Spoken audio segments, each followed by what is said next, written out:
Alors, mes amis, bienvenue à une nouvelle vidéo de mise à jour crypto. Le Bitcoin est à 14 300 dollars américains. Peu de changements par rapport à hier. Hier, nous avons une autre pump en direction des 15 000, oui, presque 760 dollars américains. Nous avons ensuite été rejetés ici sur la ligne SMA 2 cents sur le time frame de 4 heures. Ensuite, ces dernières heures, le cours est d'abord redescendu et nous avons trouvé notre creux à environ 14 000 dollars américains. Il faut dire que tout le mouvement d'hier était certes globalement correct, mais pas vraiment très haussier. Donc, vous le voyez vous-même ici, ça ressemble encore une fois fortement à des bougies de botte. Presque aucun vrai élan vers le haut, une extension très, très faible. Néanmoins, nous avons toujours la possibilité d'atteindre notre objectif de prix à la hausse. Nous allons maintenant jeter un œil sur les altcoins, sur les marchés traditionnels et bien sûr aussi sur l'or. Mais avant de commencer, n'hésitez pas à laisser un like sur la vidéo.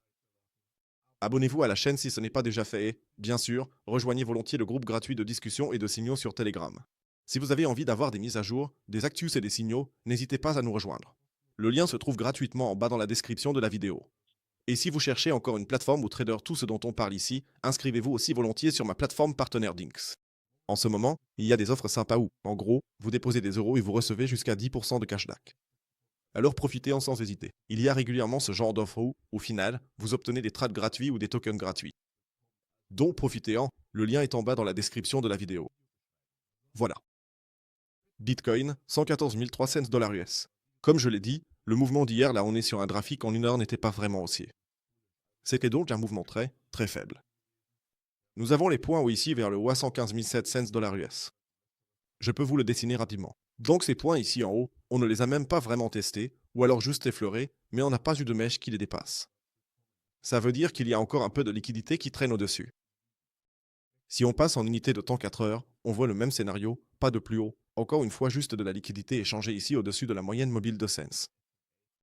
Donc en ce moment, je pars même du principe, même si on est actuellement en position longue, je suis revenu au stop loss sur le point d'entrée qu'on pourrait même aller chercher à nouveau la liquidité ici en bas. Ça veut dire à peu près entre 111 000 et jusqu'ici vers 109 000 dollars US, puis lancer cette tentative. Pour l'instant, les deux scénarios sont encore possibles, mais ça ne me surprendrait pas si, au final, on allait chercher la liquidité ici en bas. Ça veut dire que toute cette zone rouge, qui était notre zone d'achat longue, serait simplement repoussée encore une fois vers le bas. Ça veut dire que tous ceux qui sont en position longue devraient simplement placer un stop loss à l'entrée, et c'est tout. Et toute la zone se déplacerait vers le bas. Ça veut dire qu'ici en bas, il y aurait à nouveau un nouveau point d'entrée long pour moi, aller chercher la liquidité sous les plus bas ici, pour ensuite, disons, tenter une nouvelle poussée vers le haut. À mon avis, même en vue des lits, tout cela tiendrait encore très, très bien la route. Bien sûr, il faut préciser qu'on n'a même pas réussi à atteindre le 0,382 ici. La variante baissière aurait de toute façon été la suivante. On monte ici, puis on redescend à nouveau dans cette zone.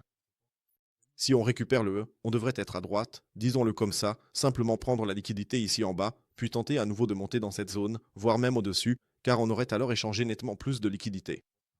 Comment la heatmap s'intégrerait-elle finalement à cela? Jetons aussi un rapide coup d'œil à cela en vue weekly. En fait, pas vraiment.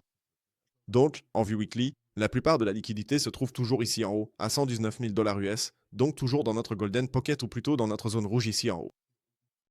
Regardons ça aussi rapidement sur le graphique 3 jours, juste pour illustrer brièvement le week-end. Là, ça a déjà une allure un peu différente. Là, on a encore quelques clusters autour de 112 et peut-être aussi 110. Ça correspondrait alors à cette idée ici. Donc, pour tous ceux qui se demandent maintenant, short ou long, ou qu'est-ce que je fais maintenant? Le mieux, dans cette situation, c'est de ne rien faire du tout. Si on a le dump vers le bas, ce serait clairement une idée d'entrée en long. Sinon, la zone est, à mon avis, déjà traitée. Vers le haut, l'option serait alors d'ouvrir un short autour de 117 500 jusqu'à notre sommet, juste en dessous de 120 000 dollars US. Ce sont actuellement les deux possibilités les plus importantes. Passons à Ethereum. À quoi ça ressemble en ce moment là-bas? Nous sommes toujours plutôt dans une phase d'accumulation, donc toute cette phase ici est, à mon avis, assez calme, mais il faut dire qu'Ethereum a même déjà pris les devants ici. Pour ceux qui s'en souviennent, hier, c'était ici notre zone de short, là-haut, entre 3714 et jusqu'à presque 3000, disons maintenant 820 dollars US. Ethereum l'a déjà fait ici. Donc le mouvement sur Ethereum a été nettement plus fort, il a même fait 11% depuis le creux entre-temps. Il en reste maintenant 9%.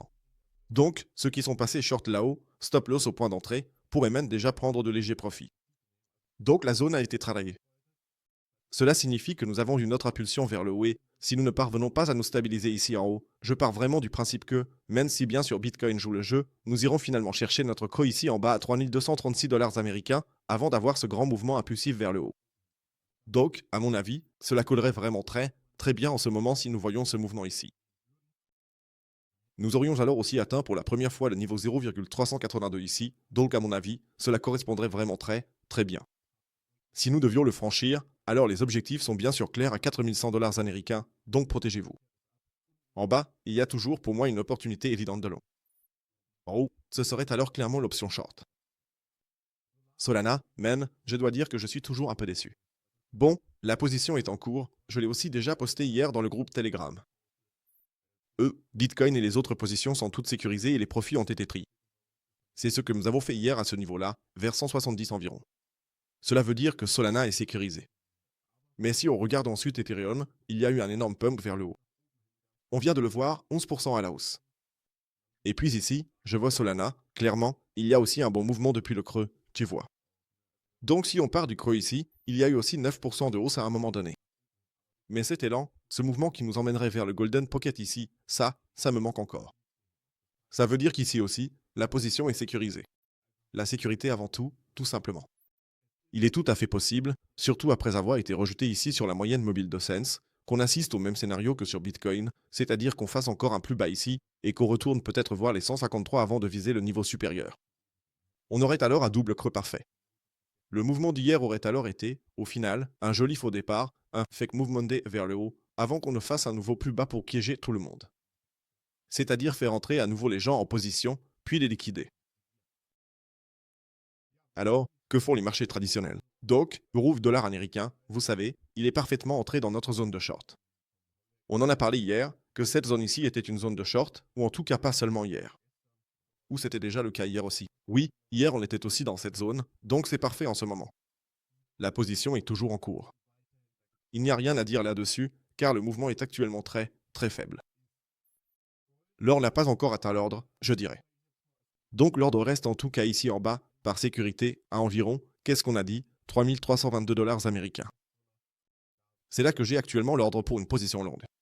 Cela s'explique simplement par le fait que la probabilité d'un pivot de la Fed, c'est-à-dire d'une baisse des taux d'intérêt de la Fed, est désormais de 80%, ce qui est à long terme positif pour l'or.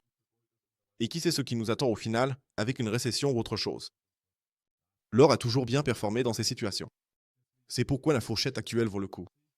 Si on a maintenant, au final, cette petite correction supplémentaire ici, cela signifierait que nous atteindrions parfaitement le Golden Pocket ici en bas. Donc cette zone reste vraiment très intéressante.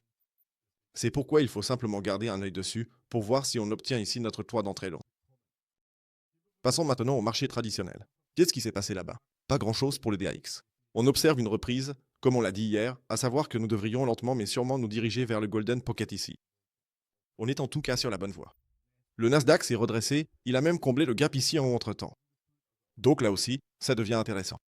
Le Dow Jones, lui aussi, affiche actuellement une reprise en V. Là aussi, je pense qu'on devrait toujours voir ou au moins atteindre le plus haut historique, et le S&P 500. Oui, il n'y a pas grand-chose à ajouter là-dessus.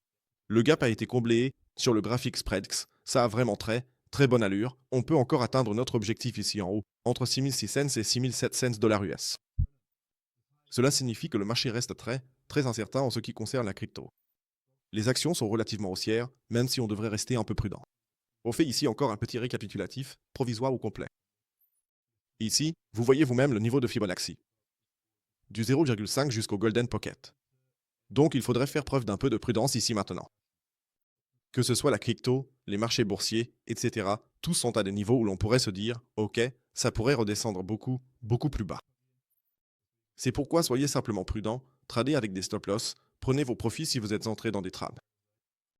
Sinon, il suffit juste d'attendre. Alors je dirais que c'est tout pour moi. Ce soir à 19h, n'oubliez pas, on fait un live stream maintenant, probablement chaque mardi soir à 19h. Sinon, je dirais qu'on se retrouve donc ce soir. N'oubliez pas, 19h. Je mettrai le lien gratuitement à disposition dans le groupe Telegram et donc je dirais qu'on se retrouve plus tard. Laissez un like, abonnez-vous, rejoignez le groupe Telegram. N'hésitez pas à consulter la promotion sur Dinix. Comme je l'ai dit, vous pouvez obtenir 10% de cashback là-bas et sinon, je dirais que c'est tout pour moi. Je vous souhaite une bonne journée. À plus tard, ou ce soir, mieux encore. Au revoir. Et comme toujours, restez crypto.